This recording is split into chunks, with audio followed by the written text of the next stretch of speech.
अस्सलाम वालेकुम। Welcome to my channel living with Bina. कैसे हैं आप सब लोग? होपफुली सब खैरियत से होंगे। मैं भी अल्हम्दुलिल्लाह बिल्कुल खैरियत से हूँ। चलें शुरू करते हैं अपना वीलॉग। टाइम तो इस वक्त टी टाइम हो रहा है, शाम का टाइम अराउंड 5 है। थोड़ा मैंने लेट वीलॉग शुरू किया, लेकिन मैंने रेसिपीज़ दोनों वीडियो में डाली हुई हैं। लंच की भी डाली हुई है और डिनर की भी डाली हुई है, आप आगे चल के देखेंगे। तो बस शाम हो रही थी, तो बस मैंने हल्का सा, मुझे ऐसा लगा कि भूख सी लग रही है, बस मैंने इत्तेफाक से ऐसे ज़िक्र कर दिया। तो हमारे बेटे बस चाय से पहले जल्दी से गए और वो सैंडविच लेकर आ गए। उसे पता है कि एक सैंडविच है ख़ास जगह का एक, तो वो बस मैं शौक़ से खाती हूँ। तो बस बच्चे छोटी छोटी चीज़ों का ख्याल रखते हैं, यकीन करें दिल इतना कोई बढ़ जाता है, क्योंकि मेरे 2 बेटे तो बाहर हैं, अब्रॉड में हैं, छोटे वाले मेरे साथ हैं। तो बस वो जब मेरा कोई ख्याल करता है या अपने बाबा का ख्याल करता है, तो वाकई अपने ऊपर एक अजीब सी इत्मीनान और अल्लाह का शुक्र करने का दिल चाहता है कि अल्लाह पाक, हमने तो इतनी मेहनत नहीं की थी, आपने ही ये बस कर दिया कि बच्चे बहुत ज़्यादा फर्माबरदार और मुहज़्ज़िब हो गए हैं। तो बस ये बहुत दिल से खुशी भी होती है, और शायद अपनी एफ़र्ट्स पे भी एक वो आता है कि शायद की होंगी बच्चों पे मेहनत जो आज नज़र आ रही हैं। तो बस ये सैंडविच आ गए थे। अच्छा, आप ये देख रहे होंगे कि ये छोटी छोटी प्लेट्स रखी हैं कलरफुल सी। तो बस ये भाई प्लेट्स मैंने आज नहीं बल्कि कल शाम में मेरे पास आई थी। तो बस मैंने कहा कि आज मैं आपको वीडियो में दिखा देती हूँ। मैंने ऑनलाइन ऑर्डर की थी, और ये कि बस मुझे अच्छी लगी थी, कलरफुल सी। साइज़ तो नो डाउट थोड़ा छोटा निकला, लेकिन ये कि अच्छी हैं, मतलब आप अपने काउंटर पे रखें किचन के छोटे छोटे कामों के लिए। लाइक जैसे अभी मुझे ज़रूरत है सैंडविच के लिए, तो इस टाइप की यूज़ के लिए बहुत अच्छी है। मटेरियल वाइज भी अच्छी हैं। 10 पीसेज हैं और एक इनका होल्डर है।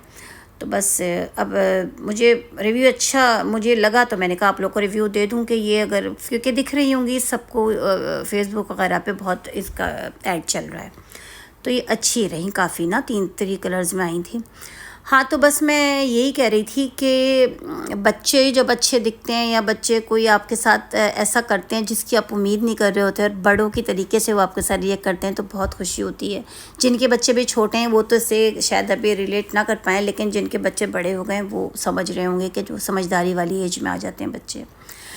बस मैं एक छोटा सा बच्चों का जिक्र हो रहा था, तो मैं बस यही एक बात छोटी सी कहूँगी कि देखें, हमारे जो बच्चे जब बड़े हो रहे होते हैं, तो हम लोग उनकी पढ़ाई, उनकी स्कूलिंग, उनके 1 क्लास के एडमिशन, 6 क्लास के एडमिशन्स, उनके यूनिवर्सिटी के एडमिशन, कॉलेज के एडमिशन, इवन अब्रॉड तक के एडमिशन को लेकर इतने पॉजिटिव, इतने फोकस्ड होते हैं। लेकिन हम लोग सबसे मेन चीज़ जो है ना, उसकी तरफ ध्यान नहीं देते, और वो है उनकी तरबियत। और तरबियत का बहुत बड़ा पार्ट आता है जब आप अपने घर में बच्चों के साथ बैठ के गॉसिप्स कह लें, या जो आपके साथ बीती, जो मेरे साथ बीती, अगर हम वो बात कर रहे हैं, तो वो गॉसिप नहीं कहलाती, वो हमारी अपनी एक तकलीफ़ जो हम शेयर कर रहे होते हैं। तो बस इतना करें कि वो सारी बातें अपने हस्बैंड के साथ, पार्टनर्स एक दूसरे के साथ शेयर करें। सब बच्चों को ना आने दें, बच्चों के सामने बिल्कुल डिस्कस ना करें। बच्चों का जो माइंड होता है बहुत छोटा होता है, वो इसको अपना एक तरबियत का हिस्सा समझने लगते हैं। तो वो ये समझते हैं शायद इसी तरीके से हमें बड़ा होना है, और यही अब हमें करना है, और बच्चे वो सीख जाते हैं। बिलीव मी, बच्चे सीख जाते हैं, और जब बच्चे सीख जाते हैं तो आगे की उनकी ज़िंदगी आप समझ लें स्पॉइल हो जाती है। कि इसके साथ इसको हमारी मदर ये कह रही थी, इसको हमारे फादर ये कह रहे थे, तो ये बच्चों को ना, उनके सामने ना डिस्कस करें। उनके दिमाग में ये पोल्यूशन, उनके दिमाग में नेगेटिविटी अगर भर गई, तो हम तो शायद आगे रहे ना रहें, लेकिन हमारे बच्चों की लाइफ जो है, जब उनके पार्टनर्स उनको मिलते हैं, तो फिर वो उनको इतनी टेढ़ी नज़र से देखते हैं कि ये स्पेशली बॉयज़, तो ये तो औरत नुमा लड़का है, क्योंकि वो आदी हो चुका होता है अपनी माँ से सुनकर, अपनी मदर से सुनकर। तो क्योंकि उसे अजीब लगता ही नहीं है, वो समझता है शायद इट्स लाइफ, यही ज़िंदगी है।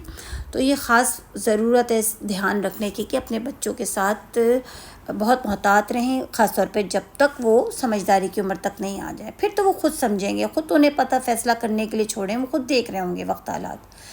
तो अपने बच्चों के साथ ये जुल्म, ये ज़्यादती ना होने दें, उनको बहुत ज़्यादा बिल्कुल एक अलग दुनिया में रख कर पालें, जहाँ पढ़ाई हो, जहाँ स्पोर्ट्स हो, जहाँ आउटिंग हो, जहाँ पर डिनर्स हों, सब कुछ हो, लेकिन ये वाली बस बात ना हो। तो मेरे ख़्याल में ये पॉइंट आप लोगों ने समझ लिया होगा, और ये इसका आप लोग को बहुत अच्छा सा रिवॉर्ड मिलेगा अगर आपने ये थोड़ी सी तरबियत में इजाफ़ा कर लिया इस पॉइंट का। तो मैं चूँकि छोटी छोटी सी बातों को ज़िंदगी में शामिल करती आई हूँ, तो बस मेरा एक व्लॉग स्टार्ट करने का एक ये भी था कि मैं अपने आप को बिज़ी करूँ। सेकंड, मैंने जो लाइफ में अच्छी अच्छी चीज़ें मतलब मुझे मैंने ली, इख्तियार की, और उसका मुझे फ्रूटफुल रिज़ल्ट मिला बच्चों की सूरत में। तो मेरा ये फ़र्ज़ बनता है कि मैं आगे बहुत से माँओं के बच्चों को वो अच्छाई से कराऊँ, मतलब अवेयर कराऊँ, क्योंकि हर काम नीयत अच्छी होती है तो फिर अल्लाह पाक काम में ही बरकत देता है। तो बस मेरी नीयत यही है कि मेरा कोई एक भी अच्छा मैसेज किसी को पहुँचे। मैं किसी काबिल नहीं हूँ, नाक़िस राय है मेरी, लेकिन फिर भी तजर्बात तो मैं बता रही हूँ मेरे हैं, और बड़े अच्छे इसके रिज़ल्ट्स हैं। तो इसलिए ज़रूर आप लोग भी इस पे गौर कीजिएगा, समझ में आए तो यकीनन आप लोग भी इनमें से कोई ना कोई चीज़ अडॉप्ट कीजिए। लंच में भाई मैंने थोड़ी सी रेसिपी पे आ जाते हैं। लंच में मैंने तलाजी बनाई थी, हम तो तलाजी कहते हैं, दही में जो बैगन फ्राई करके डालते हैं। और ये देखिए मेरी गोल गोल रोटियां बन रही हैं, तो वो उसके साथ ताज़ी चपाती ही अच्छी लगती है। लेकिन खाली तलाजी नहीं थी, एक और भी मैंने कढ़ाई बनाई हुई थी। लेकिन दोपहर में थोड़ा दही का एक आध दिन के बाद मैं किसी न किसी सूरत में कर ही लेती हूँ। कोई रायता कर लेती हूँ, कभी कोई दही फुल्की कर लेती हूँ, या कभी लौकी का रायता कर लेती हूँ, या ये कभी तलाजी। तो दही का इस्तेमाल भाने भाने से कर लेती हूँ गर्मी में। तो बस ये था, लंच में मैंने ये किया था। और जो डिनर था वो बहुत मज़े के, मैंने वो क्रिस्पी विंग्स बनाए थे।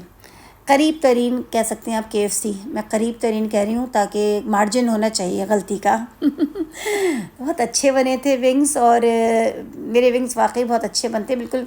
असल में विंग्स की तो जो एक ख़ासियत वो ये है कि आप उसको क्रिस्प ले आएँ किसी तरीके से, और जब अंदर से खोलें तो उसके अंदर वो जो सम टाइम ब्लड और लाल लाल सा खून सा आता है, वो बहुत बुरा लगता है, और उसकी बड़ी एहतियात की ज़रूरत होती है। उसकी भी एक ख़ास टिप है।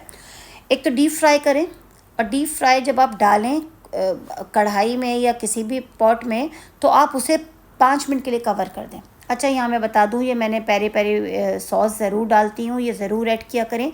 Any type of chicken marination, उसमें ये पेरी पेरी सॉस ज़रूर डालें। कोई टाइप की भी आप चिकन मैरिनेशन कर रहे हो। मैंने मैदा लिया था, मैंने कॉर्नफ्लावर डाला है, मैंने मैदा डाला है। मैं ये कोई इतनी इसमें वो नहीं बताती कि कितनी क्वांटिटी में डालना है। देखिए, मसाले और क्वांटिटी सबकी अपनी होती है। तो वो मेरे बच्चे या मेरी फैमिली क्या खाती है, हो सकता है आपके डिफरेंट कर लेते हो, तो वो आप अपने अंदाजे से। अब मुझे पता है आप सब भी एक्सपर्ट हैं, तो ये हमें तो बस एक वो बताना होता है कि ये चीज़ मैं यूज़ कर रही हूँ, कितनी क्वांटिटी में करना है, तो वो आप लोग बहुत अच्छे से जानते हैं। ये सारी चीज़ें मैंने डाली हैं। रेड चिली फ्लेक डाला है, लेमन जूस डाला है, काली मिर्च का पाउडर डाला है, सॉल्ट डाला है, रेड पिसी हुई मिर्च भी डाली है, सोया सॉस, चिली सॉस डाला है। ये सारी चीज़ें जो हैं, 2 एग डाले हैं, 2 एग्स किए हैं। और अच्छा, आप देखें वाइट आपको इसमें डस्ट नज़र आ रही होगी, तो मैं पूरा मैरिनेशन में इसको डिप करने के बाद ऊपर से भी हल्की सी डस्ट कर देती हूँ, ये कॉर्नफ्लावर और इसकी मैदा की। इससे मतलब क्रिस्प बहुत अच्छा आता है। अच्छा, ये काम करें जब इस स्टेज पर, अब ये करें जैसे ये पूरा आपने कढ़ाई में डाल दिए विंग्स, तो इसके बाद विंग्स को कोई 3 से 4 मिनट के लिए नॉर्मल फ्लेम रख के आप इसको कवर कर दें। उससे ये होता है, जो अंदर का ब्लड होता है ना, वो जल जाता है, वो ब्राउन ब्राउन सा आपको खुद फील होगा। तो ये बहुत बहुत अच्छे बना। लोग कट लगाते हैं, अंदर से वेन्स निकालते हैं ब्लड की, तो वो तो बहुत लंबा है, ये बहुत इजी है। अच्छा, देखें कितने अच्छे क्रिस्प आ रहे हैं, मज़ेदार से। इसकी आवाज़ भी ऐसे सिजलिंग हो रही थी कि बस मैं वीडियो में तो नहीं आ रही, लेकिन मैं आपको बता रही हूँ, बहुत अच्छे बन गए थे।